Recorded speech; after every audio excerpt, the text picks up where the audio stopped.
So, Aaron, give me your top 3 rookies and a dark horse that you believe will become a very good player in the near future. All right, well, my top two are easy. It was the first top two picks of the draft. I mean, everyone knew exactly who was going 1 and 2. It was inevitable, and it made sense. And my rookie of the year is definitely John Morant. I think he did so much in the beginning of the year, and throughout the whole year. I mean, he was the leader for the Grizzlies. He, facilitated their offense. He just showed so much supreme confidence in himself.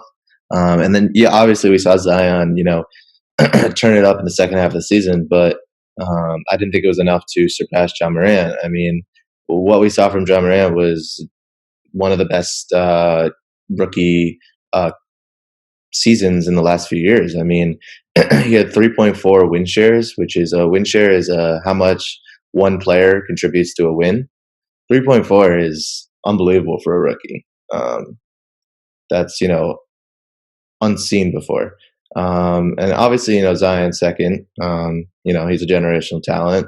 Saw him. He even shot 46% from three, which he's obviously expanding and developing his game, which is what one big knock on him that he had to do. One thing is he just has to stay healthy. And then dark horse, maybe I'm biased, but I would have to say Kobe White. Second half of the season, we saw him really turn it up. Really, find confidence in his shot, find confidence in his distribution, which was one big knock on him, that he didn't have any real point guard skills, but he showed it next to Zach LaVine. And the Bulls might have really gotten what they asked for in Kobe White. Yeah, I mean, I agree. Rookie of the year has to be John Morant. He improved the the Grizzlies dramatically. Currently has them in the 8th spot in the Western Conference. It looks like a lock that they're going to make the playoffs. Yep. So, and I mean, they really had no expectations coming into the season. It's amazing that he did that. He's averaging 17.6 points per game, shooting a good percentage from three. Big knock on him coming out of college was that he couldn't shoot the three well. I think he shot around 34% at Murray State. But he showed an ability to finish inside and finish outside, finish on all 3 levels. And also really takes care of the ball properly. Better than 2-to-1 assist to turnover ratio. Only knock on him is defense. Really showed kind of a lack of effort. It's lackadaisical. Some would say matador defense, given that he averaged less than 1 steal as a point guard and only picked up 1.5 fouls. Right. It really means he's not trying. He's not going over screens hard. He's not checking his man. He's not getting into the body, and he's not providing enough defense as the point guard, as the first line of defense. So obviously he was incredible this year. Zion, generational talent, athleticism, rebounding, 3-point stroke that you didn't see at Duke. And he significantly improved that Pelicans team when he came back. It was really amazing. Yep. And I mean, knock on him, obviously injuries. Past 3 years, high school, college, and the pros, he's missed significant amount of game time through different injuries. Right. And especially with such a freak athlete, 6'7", 285, with that jumping ability, you really worry about his ability to stay healthy. So that's the real question with Zion. But if he does, generational talent. He reminds me of Embiid a little bit. Embiid, like an incredible talent. Obviously a little bit different because I think Zion has even higher upside than Embiid. Mm-hmm. But you see what Embiid has been able to do when he stayed healthy. Probably the best center in the league. And the knock coming out of Kansas was that he couldn't stay healthy and he didn't play his rookie season. But third rookie, I like Kobe White. He's got a bit of CJ McCollum in him. Improved his playmaking skills and obviously showcased a lot of scoring, especially towards the end of the season.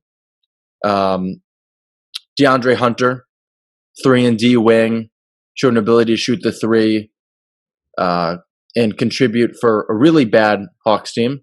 Yeah. But unexpectedly. I know. I thought they'd make real strides this year, but they're right at the bottom of the Eastern Conference. They're even worse than my Knicks. Speaking of my Knicks, my third best rookie, RJ Barrett. It's my boy right there. Good boy. Listen, he struggled early on. Don't get me wrong. But he had some great games. And throughout his struggles, he never demonstrated a lack of confidence. And that's the thing you want to see out of your rookies. You want to see your rookies continue to put up shots and continue to be confident in their ability, given that it is a huge adjustment coming from the college game. And in March, you saw that 18.7 points per game, 44.8% shooting, much better. Obviously, he has to get better on the defensive end, better in terms of playmaking, less turning the ball over. But he has succeeded at every level of basketball. High school, number one player coming out of high school. Number 3 pick coming out of Duke, averaged 23 points per game. So I think he'll get it figured out, and I think he'll be a very good player. Obviously not John Moran and Zion Williamson level, but he will justify the Knicks pick of him in that number 3 slot. Another dark horse for me, Matisse Thybulle. Listen, this guy established himself as a really good role player on one of the better teams in the league. Right. Showed an ability. He's already one of the best defenders in the league. Showed an ability to knock down the three, 35%. And I think if he develops more of his offensive game, you see a really good 3-and-D player who will be a good contributing piece on a championship team for 10 to 15 years. So he already knows his role, and you saw that with the fact that Brett Brown trusted him to play in nearly every game and play 20 minutes a game. So I really like Matisse Thybulle. Definitely a dark horse. I agree. I think Matisse Thybulle, he's definitely shown promise, and someone that, is going to just continue to be on all defensive teams of the year. Someone that's just going to lock down every game. Maybe not be a crazy contributor on the offensive end, but, he knows his place, which is very important with a player. Response to RJ Barrett, obviously all our viewers know that I was not high on him in the draft either. If we, go back to win shares, which is how much a player contributes to a win, how much? Oh, it's probably negative. It is negative. It is negative 0.5, and he is 51st out of 53 eligible rookies this year in shares. If you want to look at field goal percentage, he was drafted third, but he's 29th in field goal percentage out of rookies. Trust me, as a Knicks fan, I was as frustrated with RJ Barrett as anybody, especially in the beginning of the year. He looked like a fish out of water. Wouldn't stop shooting, took horrible shots, always went to his left, showed complete tunnel vision going to his left, turned the ball over constantly, played horrible defense. But I saw improvement, especially in the last game of the season against the Hawks, where he shot the ball better, and he just grew into the game. He showed more poise, patience. I saw a guy that was rushing like crazy the first 20 games. Right. But the game slowed down for him.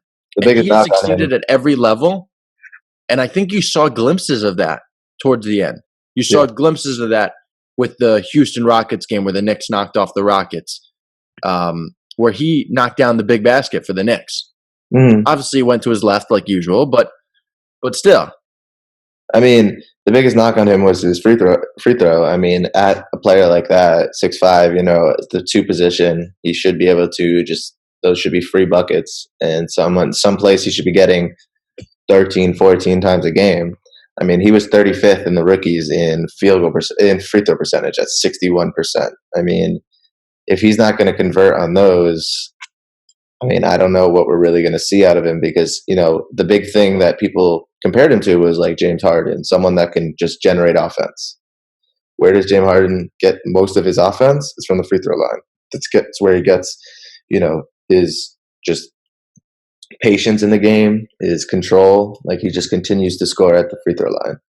And if RJ Barrett can't do that, and he can't live up to those comparisons and what he's supposed to become, we'll see what he becomes.